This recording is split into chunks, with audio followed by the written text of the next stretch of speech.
নমস্কাৰ বন্ধুসকল, journey of জীৱন চেনেলটোলৈ আপোনালোকক স্বাগতম জনাইছোঁ। বলক আজি আপোনালোকক লৈ যাওঁ বিশ্বনাথ জিলাত অৱস্থিত নাগশংকৰ দেৱালয়ত। এয়া নাগশংকৰ দেৱালয় আহি পালোহি। ইয়াত পাৰ্কিঙৰ যথেষ্টখিনি সুবিধা আছে আৰু দেৱালয়ৰ ভিতৰতো পাৰ্কিঙৰ সুবিধা ৰাখিছে। এই দোকানৰ পৰাই আপোনালোকে ফল মূল চাকি ধূপ আদি ল'ব পাৰিব আৰু পৰিৱেশটো খুবেই ধুনীয়া। চাৰিওফালে পথাৰেই পথাৰ। ইয়াত আপোনালোকে চাকি আৰু ধূপ জ্বলাব পাৰিব।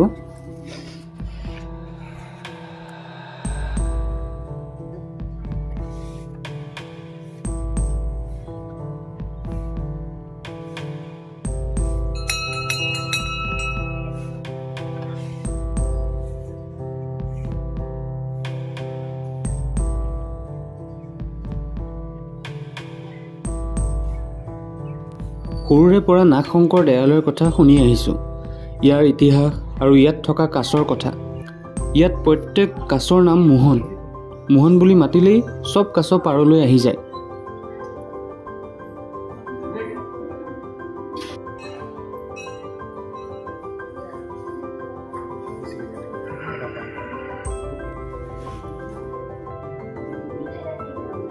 এই দেৱালয়খন অতি চাফ চিকুণেৰে সুন্দৰভাৱে ৰখা হৈছে। এয়া হ'ল প্ৰসাদ ঘৰ।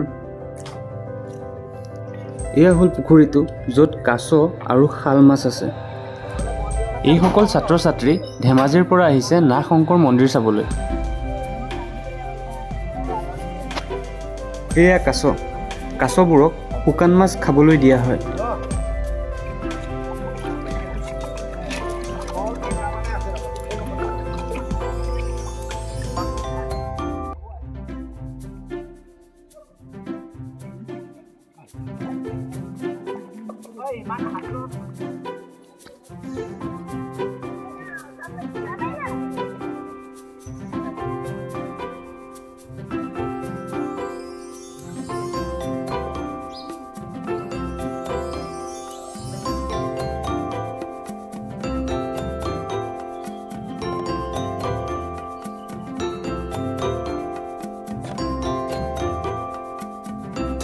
ইয়াত পাৰ্কৰো ব্যৱস্থা আছে।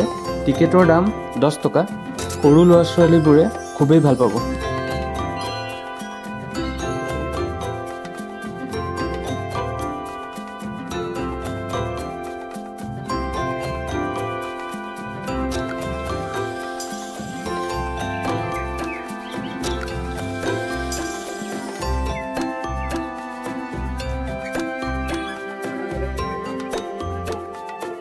কওকচোন মানে মন্দিৰটোৰ বিষয়ে আপোনাৰ। 1840 খ্ৰীষ্টাব্দত প্ৰবাদ আছে। হয়। আমাৰ নাগেশ্বৰে এই যেতিয়া দেশবিলাক পৰিভ্ৰমণ কৰি ফুৰিছিলে, তেওঁ স্বপ্নত কেনেবাকৈ পাইছিলে ইয়াত শিৱৰ আৱিৰ্ভাৱ আছে। সেইকাৰণে 1840 খ্ৰীষ্টাব্দত তেওঁ সেই মন্দিৰভাগ প্ৰতিষ্ঠা কৰিলে। সৰু জুপুৰি এটা প্ৰতিষ্ঠা কৰিলে। এখন জংঘল আছিলে। হয়। প্ৰতিষ্ঠা কৰি পেলাই তেওঁলোক গুচি গ'ল। হয়। তাৰপিছত আকৌ ঘূৰি অহাৰ পিছত ওচৰত যিমানবিলাক ব্ৰাহ্মণ সমাজ আছে তেওঁলোকৰ লগত কথা বতৰা পাতি মন্দিৰ বনাম বুলি ঠিক কৰিলে। হয়। মন্দিৰ বনাই পেলাই তেতিয়াই মন্দিৰ প্ৰতিষ্ঠা কৰিলে। তেতিয়া সেই পুখুৰীবিলাক দেখিছা যে তুমি, পুখুৰীবিলাক তেতিয়া খান্দিছিলে। হয়। আৰু এই কাছ হ'ল শিৱৰ সংগী বুলি ক'ব পাৰি। হয়। য'ত শিৱ মন্দিৰ থাকে তাত নাগ থাকে, কাছ থাকে, এইবিলাক নানান জাতীয় জীৱ জন্তুবিলাক তাত থাকে। হয়। অত্যন্ত অৰণ্য আছিলে এইখন। জেগাটো একদম অত্যন্ত অৰণ্য। তাৰপিছত ব্ৰাহ্মণসকলৰ কথা বতৰা পাতি মন্দিৰটো প্ৰতিষ্ঠা কৰিলে। 1840 খ্ৰীষ্টাব্দৰ পৰা লাহে লাহে লাহে লাহে চলি আছে। তাৰপিছত সেই পুৰণা মানুহবোৰ নাইকিয়া হৈ গ'ল। লাহে লাহে মন্দিৰ জৰাজীৰ্ণ অৱস্থাত আহিল। পুনৰ আকৌ তেওঁ যেতিয়া আহে তাৰপিছত মন্দিৰ প্ৰতিষ্ঠা কৰিলে। হয়। তেতিয়া দিনৰ মন্দিৰ ইয়াত আছে বুলি আমাৰ প্ৰবাদ আছে।